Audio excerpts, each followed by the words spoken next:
Hello everyone. Today I'll be presenting on a paper out of the Friedel lab about plexin B2 and its role in glioblastoma invasion.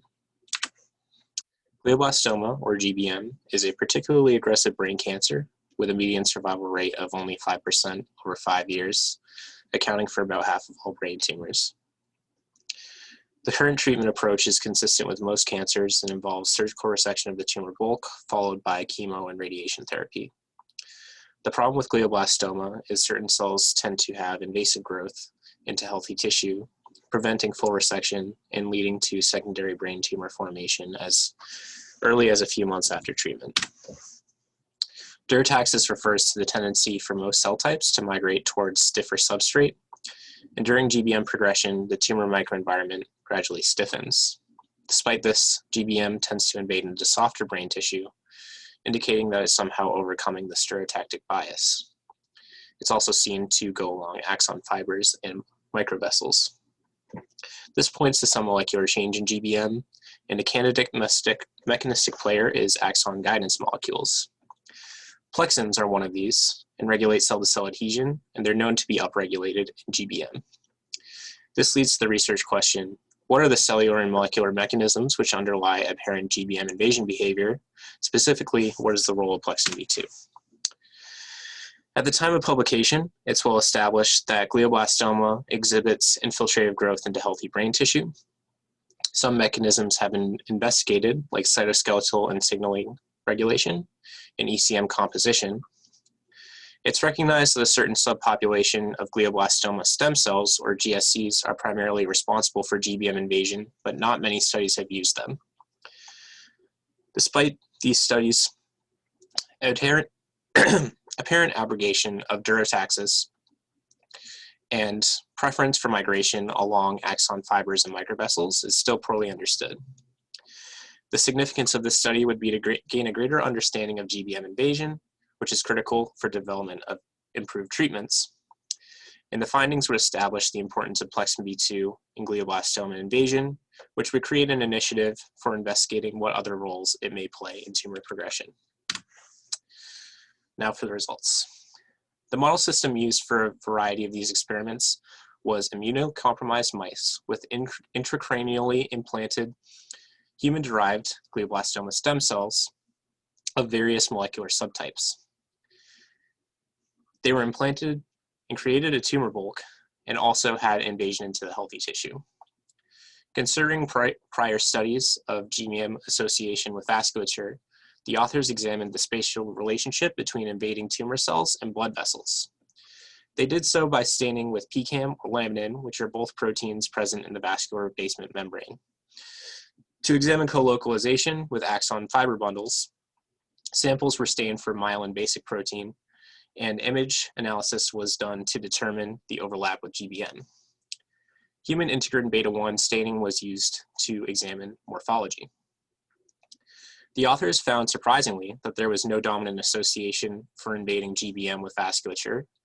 Rather, invading GBM exhibited a preference for axon fiber tracts at greater than 70%. Quantification of cells aligned with vasculature in the corpus callosum showed a much lower percentage, around 20%, aligned with blood vessels. The authors proceeded to engraft plexin B2 knockout cells achieved by CRISPR-Cas9 gene editing into control GSCs into the brains of mice. They hypothesized that ablation of plexin B2 would alter the invasion of GBM. They found that there was significantly greater scattering of GBM cells in control lines when compared to plexin B2 knockout lines. Also, in the control conditions, the cells disseminated more as individual cells, whereas plexin B2 tended to group together and plexin B2 knockout tended to group together in bundled streams. This suggests that plexin B2 expression is needed for diffuse invasion dynamics of GBM. They also claim that plexin B2 knockout lines had greater affinity for vasculature than control, using similar staining and colocalization quantification to the previous experiment, seen here. They go on to repeat the experiment in an in vitro model using fibrin gel and embedded astrocytes and pericytes, which created vasculature using human cell lines. This recreated the results, which showed that plexin B2 knockout had significantly greater association with vasculature than control cells. Based on the tendency for GBM to invade in streams in the plexin B2 knockout condition, the authors hypothesized that plexin B2 modulates cell adhesiveness. To test this, they used a variety of assays, most compellingly dispersion assay to gauge the cell's ability to break away from a mass, and aggregation assay to evaluate intracellular adhesion. Results showed that in plexin B2 knockout, there was lesser dispersion, and the number of aggregates was lower with greater diameter. The authors interpreted this to mean that plexin B2 enhances invasion by promoting dissociation of GSCs from neighboring cells. The authors then hypothesized that plexin B2 modulates mechanical interaction with the matrix substrate. To test this, they seeded cells on altering strips of soft and stiff substrate, and quantified by determining the ratio of cells on soft versus stiff substrate in control and plexin B2 knockout conditions. They found this ratio was significantly lower on control versus plexin B2 knockout conditions, suggesting that plexin B2 counteracts durotactic behavior. In experiments where cells were cultured on 2D coded substrates, cytoskeletal staining showed upregulation of actomyosin network in plexin B2 overexpressed cells, seen here. And tracking of cell locomotion using live cell imaging showed that control cells had greater migration distance than plexin B2 knockout cells. Overall, the authors use these results to support their model that plexin B2 inhibits cell matrix interaction and cell-to-cell adhesion while upregulating actomyosin, which leads to increased cell locomotion. Next, the authors examine the influence of plexin B2 on gene expression and signaling related to cell biomechanics. RNA-seq of plexin B2 knockout and control GSCs revealed differential expression of genes involved in locomotor behavior, epithelial to mesenchymal transition, cell-to-cell adhesion, ion transport, and collection of ECM cell adhesion proteins, which supported the influence of plexin B2 on cell functions proposed in the previous slide. Using the same cell dispersion and aggregation assays as the previous experiment and sequential mutations of plexin B2, the authors identified the RAS gap domain as a major contributor to biomechanical changes in the cell, as mutations to that domain in plexin B2 was the only one to recreate the phenotype of reduced number of aggregations with increased diameter in the aggregation assay. This motivated an experiment to determine the effects of plexin B2 knockout on RAS activation, a known effector in cell adhesion, cytoskeletal dynamics, and locomotion. The authors measured GTP loading in RAP1 and 2, RAS signaling molecules, and found increased activation in plexin B2 knockout cells, which supported their model for RAP and RAS as a mediator for invasion mechanisms identified in the previous slide. So the conclusions that the authors make are that plexin B2 ablation shifts preferred migratory paths of invading GBM cells from axon fiber tracts to perivascular routes. They conclude that plexin B2 exerts its function to promote the role of GBM in cell invasion by three mechanisms. First, its negative effect on cell-to-cell adhesion, which is necessary for invasion into the tumor bulk, dictating how they respond to different stiffnesses, allowing them to overcome durotactic influence, and facilitating cytoskeletal dynamics.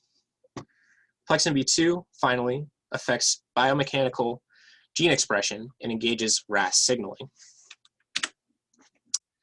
There were several limitations with the experimental design in the study, which partially undermined some of the conclusions made.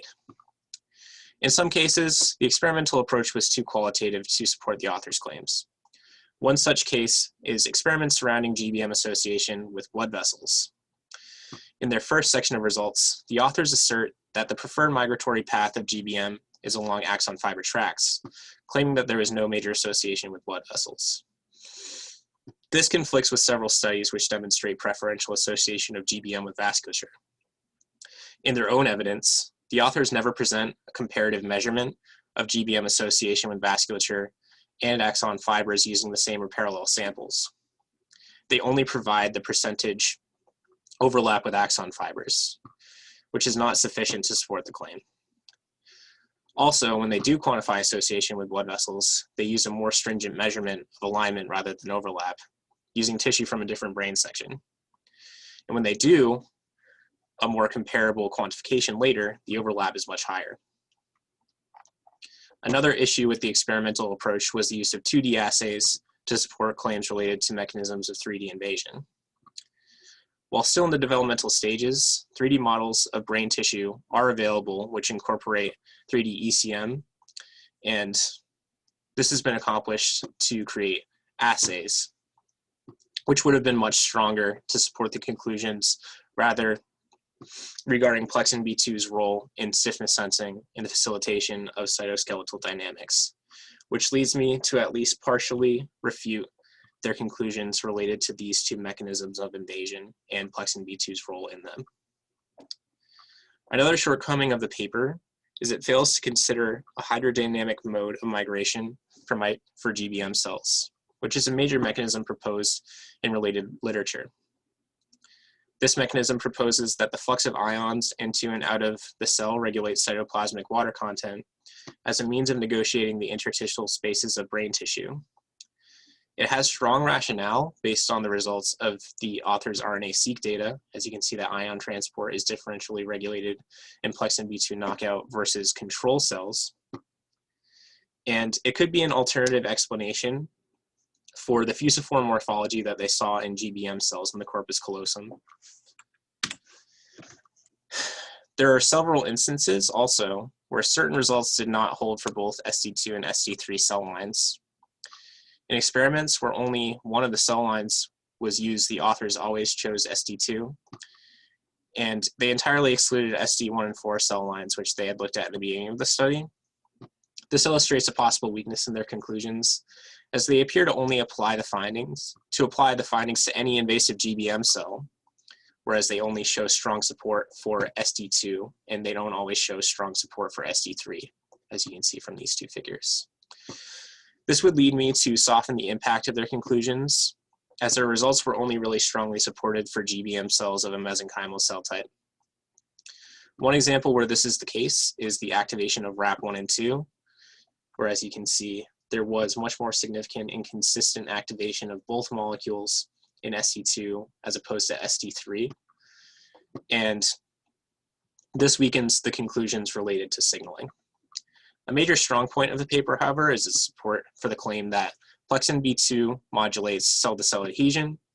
There's no conflict in the literature here, and the experiments utilize 3D assays employing strong experimental design with multiple assays, each of them showing strong statistical significance.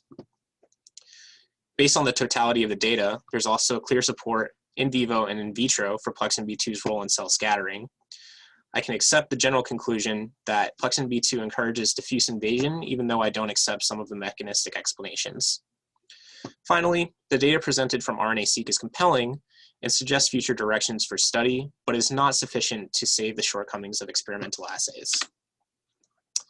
So the new knowledge presented in this paper is that plexin B2's role in increasing diffuse invasion of GSCs, at least in the mesenchymal cell type. It's a demonstration of plexin B2's negative effects on cell adhesiveness and suggests probable effects on cell matrix interactions and cytoskeletal changes, but more sophisticated studies are needed to verify this.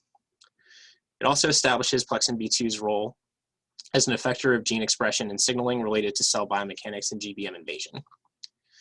The impact of the study is it identifies plexin B2 as an interesting molecule in GBM invasion research going forward. It is novel in its demonstration of invasion dynamics of glioblastoma stem cells in vivo. It presents novel 3D assays for examining GBM and vascular interaction, and identifies that gene expression and signaling mechanisms related to GBM invasion, and motivates research on inhibitory drugs and further investigation of migratory mechanisms like cell hydrodynamics.